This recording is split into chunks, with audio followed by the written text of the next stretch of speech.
qui juge la situation budgétaire très grave et qui demande des éléments pour en apprécier l'exacte réalité. Déclaration, donc je vous le disais, à l'AFP. Bonjour Sandrine Rousseau. Bonjour. Vous êtes députée écologiste Nouveau Front Populaire de Paris. Vous publiez Ce qui nous porte aux éditions du Seuil. On va en parler dans un instant. Mais d'abord, quand vous voyez ce qui est en train de se passer, réunion annulée, ces crispations, notamment autour de la question des impôts, pour vous, qu'est-ce qui est en train de se passer ce matin ? Ce qui est en train de se passer, c'est un rapport de force pour continuer une politique de diminution et d'affaiblissement de notre système social, des services publics. C'est-à-dire qu'en fait, là, pourquoi il faut augmenter les impôts ? Et il faut augmenter les impôts des plus riches. Je rappelle quand même qu'un Bernard Arnault est taxé à 2%. À 2%. Donc il faut les augmenter. Et en fait, c'est plus que nous, hein. Enfin, c'est moins que nous, pardon. Il est taxé moins que nous. Donc, en fait, là, il y a quand même un enjeu. Et Michel Barnier est confronté à cela. C'est obligatoire. Et puis, il n'y arrive pas. Et pourquoi il n'y arrive pas ? Parce qu'en fait, il n'y a pas de majorité alternative au nouveau Front populaire. Bon, mais si Michel Barnier, alors qui encore une fois dit ce matin que la situation est très grave, budgétairement que c'est très grave, qu'il demande des éléments pour en apprécier l'exacte réalité, si Michel Barnier précise les choses, on comprend qu'il réfléchit en ce moment à d'éventuelles hausses d'impôts. Est-ce que vous dites banco, oui, on y va ? Ah ben si c'est sur le retour de l'ISF, donc de l'impôt sur la grande fortune, si c'est une taxe sur les transactions financières, si c'est une taxe sur le capital, évidemment nous irons, bien sûr. Vous dites dans votre livre, qu'est-ce qu'on a perdu dans quelques décennies ?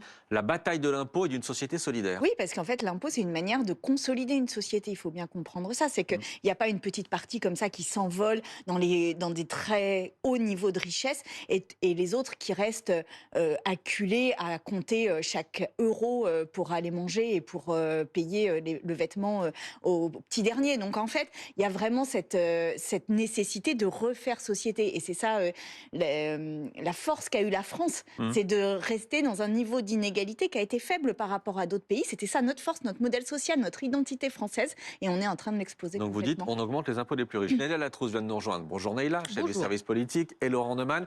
Neila, je posais la question tout à l'heure. Est-ce que Michel Barnier va réellement réussir à former un premier gouvernement ? C'est en train de se compliquer encore un peu plus ce matin. Ah, c'est en train de se compliquer beaucoup plus, puisque pour former un gouvernement, au-delà des questions de la personne, il y a une ligne politique à définir, et que cette ligne politique, en très résumé, du côté de Gabriel Attal, on dit « je ne veux pas ce que veut Édouard Philippe », qui lui-même ne veut pas ce que veulent les Républicains, qui eux-mêmes posent des lignes rouges, mais son frère est revenu dessus hier. Dans la direction des Républicains, on disait oui, la hausse des impôts c'est une ligne rouge, mais enfin il faudrait voir quand on dit les plus aisés, est-ce qu'il n'y a pas moyen de moyenner ?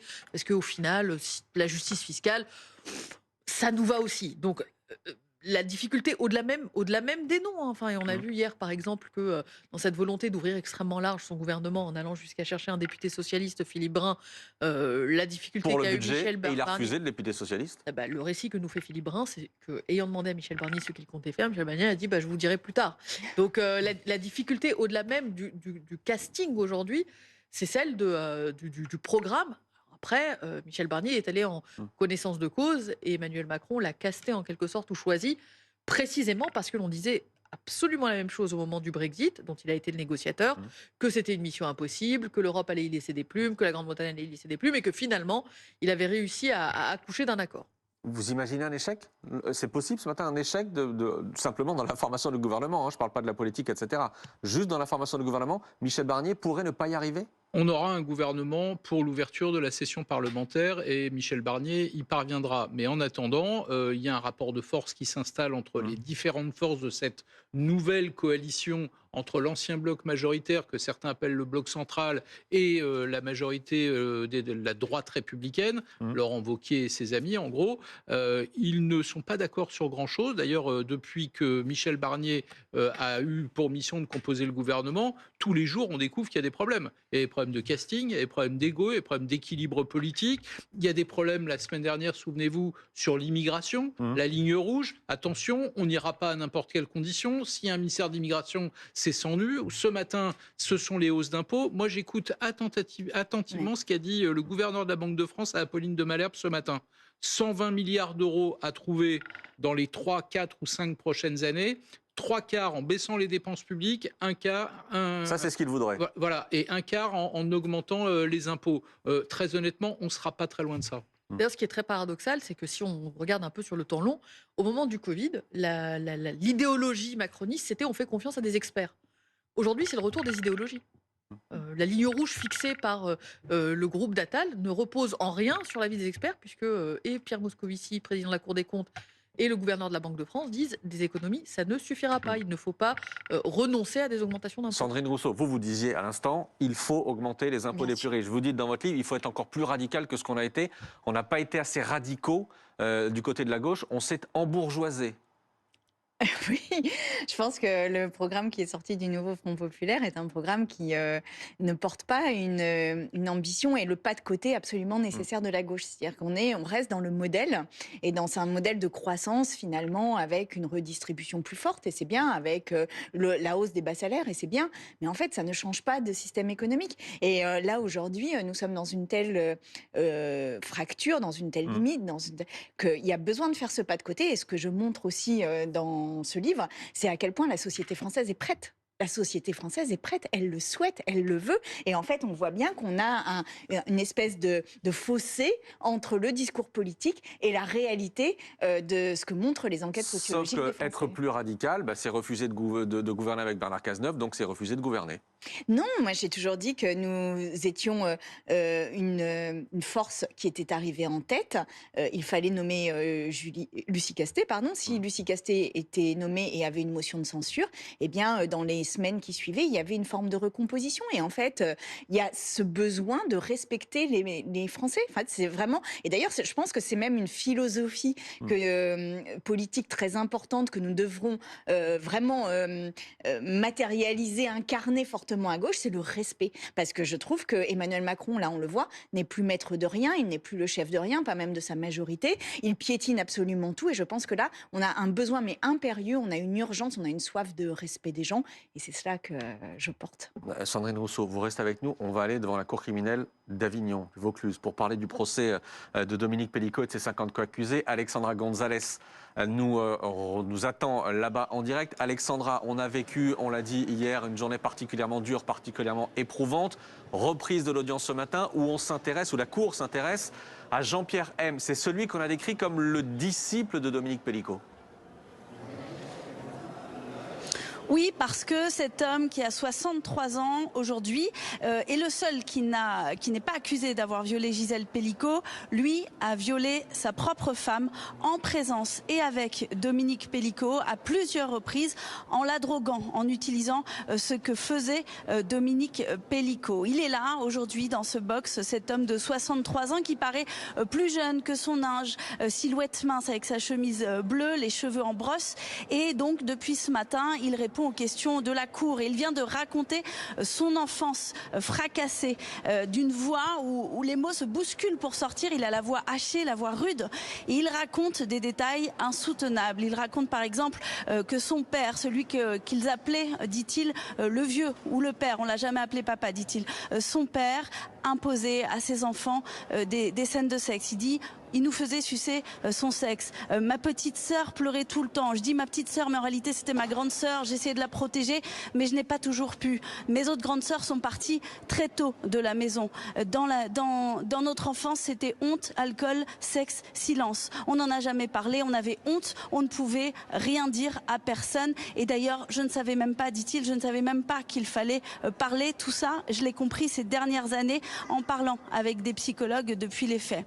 Les faits, justement, il commence à être interrogé dessus là, et lui admet complètement tout ce qui lui est reproché. Il a eu ces mots là il y a quelques instants: j'étais un violeur, j'ai violé ma femme, je le regrette, je lui demande pardon, j'étais un criminel, j'utilise le passé parce que depuis j'ai compris beaucoup de choses, j'ai parlé, j'ai vu des psychologues, des psychiatres qui m'ont fait comprendre qu'il faut respecter les hommes, qu'il faut respecter les femmes. Je ne l'ai pas fait, je lui demande pardon, et il a répété à nouveau: je suis un violeur, je mérite la prison, je mérite ce que j'ai fait. Cet homme a eu 5 enfants avec son épouse, qu'il a donc violé à plusieurs reprises entre 2015 et 2020.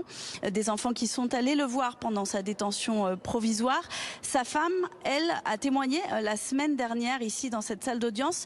Elle n'a pas porté plainte contre lui. Elle n'a pas voulu se constituer partie civile, et elle a eu des mots particuliers pour lui en disant qu'elle avait toujours de l'affection pour son mari et que selon elle, sans Dominique Pellicot, sans Internet, son mari, Jean-Pierre M., n'aurait jamais commis ces faits. Alexandra Gonzalez en direct de cette cour criminelle d'Avignon. On voit Sandrine Rousseau sur ces images en direct. C'est beaucoup de jeunes justement qui cherchent à assister à ce procès. On a vu hier les images absolument dingues, jamais vues dans un tribunal, de Gisèle Pelicot qui ressort du tribunal, applaudie en lui tend des bouquets de fleurs, etc. Qu'est-ce que vous avez envie de lui dire ce matin à Gisèle Pelicot? J'ai envie de lui dire merci d'avoir accepté la publicité de ce procès. J'ai envie de lui dire courage parce que ce procès est un moment important pour elle, mais le calvaire n'est pas terminé et que les soins et sa santé mentale va sans doute en subir les conséquences pendant longtemps. Et puis, je voudrais quand même pointer une chose que j'entends assez peu et qui me semble essentielle dans ce procès, c'est que c'est à Mazan, c'est une petite commune. C'est une petite commune de rien du tout. C'est pas au milieu de Paris avec 1 million d'habitants. Et il a suffi d'une annonce pour trouver tout autour 100 hommes qui étaient prêts à faire ça. Et en fait, je trouve que ça dit, et ce sont les mots d'Hélène Devin que je reprends, cette espèce de fabrique du mal, de banalité du mal. Et elle-même emprunt évidemment à la philosophie. Et en fait, il y a quelque chose de l'ordre, et je trouve que c'est cela que montre ce procès, c'est le caractère systémique d'un ordre social qui fait que il suffit de mettre une annonce et finalement on trouve plein de volontaires pour aller violer une femme. Et aucun ne dénonce. Et aucun ne dénonce. Et ça, je voudrais dire que ça me scandalise, mais qu'il va falloir l'analyser socialement. C'est-à-dire, c'est pas un fait divers, Mazan. C'est un fait de société. Ça dit quelque chose de l'État et de l'ordre social. Et qu'on ne pourra pas sortir de Mazan avec juste la bonne conscience d'avoir soutenu Gisèle. Il va falloir interroger les rapports sociaux, les rapports hommes-femmes qu'il y a dans notre société et qui autorisent le viol. Mais qu'est-ce que vous répondez à ceux qui disent que ce ne sont pas tous les hommes? Ce ne sont pas tous les hommes, mais là on voit qu'il y a par le silence, par la complaisance, par... qu'en fait, il y a une forme quand même d'ordre social et parfois, pas pour tous les hommes, mais parfois de solidarité. De solidarité. Même quand on ne pratique pas soi-même ses actes, parce qu'il y a plusieurs hommes, là, dans ce procès, qui ont dit « moi, je ne veux pas », mais pour autant, ils n'ont pas dénoncé. Et en fait, ça, maintenant, c'est fini. Il va falloir que ça s'arrête. Et ce procès-là peut aider, et cette femme-là peut aider à ça? Je pense que ce procès, en fait, on ne peut pas le cantonner dans une case qui est une personnalité, Là, en fait, il dit trop. Il y a trop de personnes, il y a trop d'hommes qui sont concernés pour ne pas interroger l'ordre social qu'il y a derrière. Et donc, c'est cela la force inouïe de ce procès et la force inouïe de Gisèle qui nous permet de voir ça, de donner à voir ça.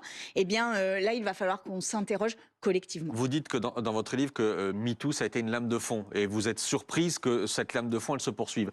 Ce procès-là, et encore une fois, j'insiste sur cette foule-là qui attend et qui veut voir, qui veut assister, qui veut soutenir aussi Gisèle Pelicot. C'est la suite de la lame de fond? Oui, c'est une énième étape de cette lame de fond qui ne s'arrête jamais.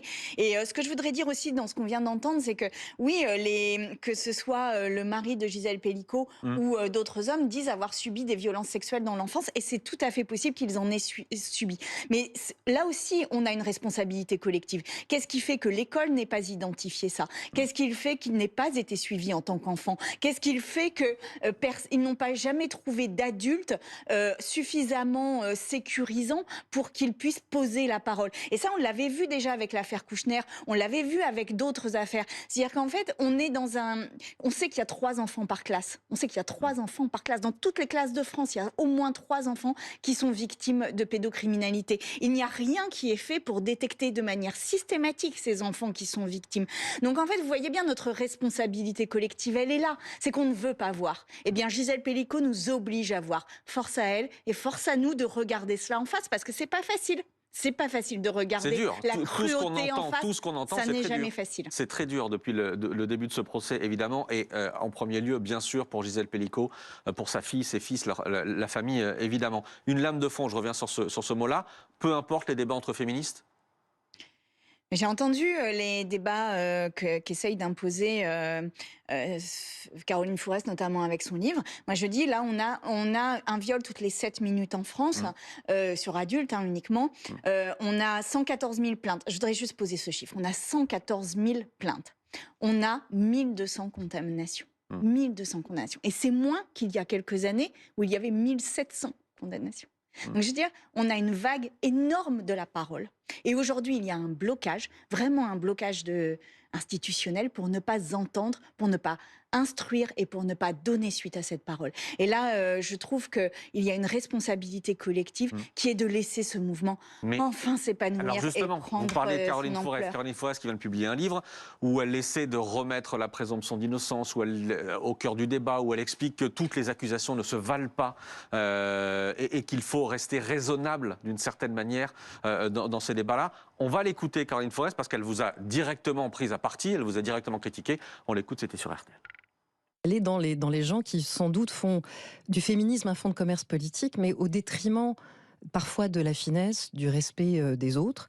Et typiquement, moi j'en ai marre d'entendre Sandrine Rousseau parler au nom du féminisme toute la journée, dire des énormités. Quand il y a eu l'affaire de cette secrétaire d'État à la francophonie qui a été accusée de viol, d'agression sexuelle, parce qu'en Gynécologue. Elle est gynécologue, elle a examiné des malades de l'endométriose et que donc 2 jeunes filles qui confondent un peu tout l'ont accusée de viol pour un examen gynécologique qu'elles ont mal vécu, qu'elles ont trouvé douloureux et pas très respectueux. Sandrine Rousseau a dit « Toute pénétration sans consentement, c'est un viol, point barre ». Eh bien ce point barre, ce refus de la complexité et de la réflexion, c'est ce qui peut mettre en danger la gynécologie, la médecine et honnêtement l'intelligence publique. Votre fonds de commerce. Alors moi, j'ai pas gagné 1 euro, je vais vous le dire quand même, de cette affaire, contrairement à Caroline Forest, qui, elle, gagne beaucoup d'euros à dénoncer, soi-disant, des dérives. Je pense qu'il n'y a aucune féministe qui ne fait pas la distinction entre un viol, une agression sexuelle, un propos sexiste. Ce que nous dénonçons, c'est une forme de continuum des violences, mais pas une égalité de ces violences.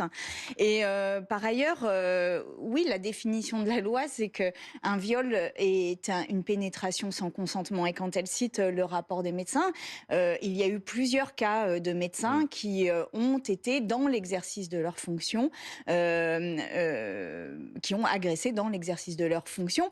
Et il y a même des cas emblématiques. Je pense par exemple à cet entraîneur, à ce médecin de l'équipe de gymnastique des États-Unis, dont on a vu que Simone Biles était sortie comme une survivante extrêmement forte. Mais enfin, voilà, je veux dire, la complexité, elle est là aussi. C'est que oui, on peut être médecin et on peut avoir des gestes qui sont des gestes d'agression. Et en fait, aujourd'hui, je pense qu'on doit ouvrir à peu près tous les placards. Et que oui, c'est pas beau d'ouvrir les placards. Et je sais que c'est pas facile. Et franchement, pour l'avoir moi-même subi... Vous lui dites à Caroline Forest qu'elle refuse un peu de faire ça? Oui, absolument. Elle veut les refermer à clé. Et moi, je dis... je sais que c'est pas...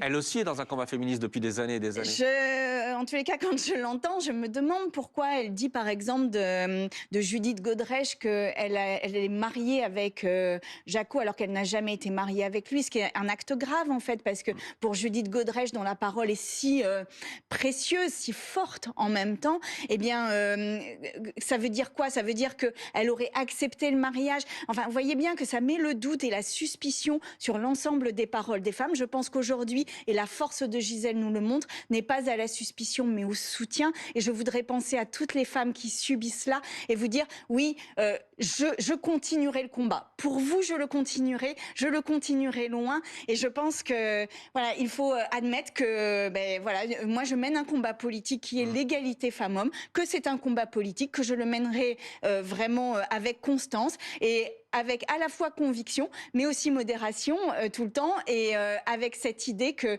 y a tellement de femmes qui aujourd'hui subissent sans avoir le droit ni à la justice, ni à la parole publique, que je me dois en fait d'être aussi leur relais. Sandrine Rousseau, vous parlez beaucoup de votre famille dans ce livre. Oui. Vous mêlez l'histoire de votre famille à l'histoire de ces dernières années, notamment les 30 Glorieuses, et vous parlez aussi beaucoup de vous, avec une phrase, et vous savez de quoi je vais vous parler, une phrase à laquelle on ne s'attend pas dans ce livre, et qui vous saute au visage au début d'un chapitre.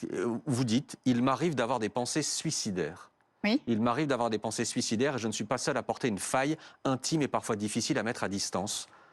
Comment est-ce que vous allez aujourd'hui ? Je vais très bien, je vais très très bien. Mais il était important pour moi de le poser parce que je pense que déjà il faut que nous changions notre rapport au leadership politique et on le voit. On a, je pense, en France une forme, on est malade d'un rapport au leadership, d'une espèce de superpuissance, etc. Bon, je pense que le leadership s'incarne au contraire de manière très différente, comme étant un parmi d'autres. Et puis, je pense que la santé mentale est vraiment quelque chose de très tabou dans notre société, que des millions de Français et Françaises souffrent de dépression, d'idées suicidaires. D'ailleurs, les chiffres sur les jeunes sont absolument alarmants, absolument alarmants. Le nombre de tentatives de suicide chez les jeunes explose véritablement. Qu'est-ce qui vous que tout cela pousse à ça, à avoir ces pensées? Est-ce que c'est la violence, notamment, du débat politique? Non, parce que je l'avais c'est quelque chose que j'avais depuis bien avant. C'est depuis longtemps que j'ai cette réaction-là. Mais en fait, je voudrais que nous entendions que nous sommes à un moment où notre santé mentale se dégrade à un point qui devient si inquiétant qu'en fait, il faut interroger nos politiques publiques, qu'il faut interroger notre société et qu'on ne peut pas se contenter de dire travailler toujours plus, gagner toujours plus, etc. Qu'il faut un véritable projet de société pour prendre soin de nous tous et toutes, et changer notre rapport aux politiques, non pas en attendant le grand soir du politique, mais en faisant en sorte que chacun et chacune, nous ayons quelque chose à dire dans le politique et que chacun et chacune, nous ayons nous ayons conscience que la démocratie est avant tout une représentation et que les personnes qui y sont comme n'importe qui, avec des failles, des forces et voilà, et leurs limites aussi, parfois. Ce qui nous porte aux éditions du Seuil. Merci Sandrine Rousseau. Merci beaucoup à vous D'avoir été notre invité ce matin sur BFM TV. On va revenir à la politique dans un instant avec ces tensions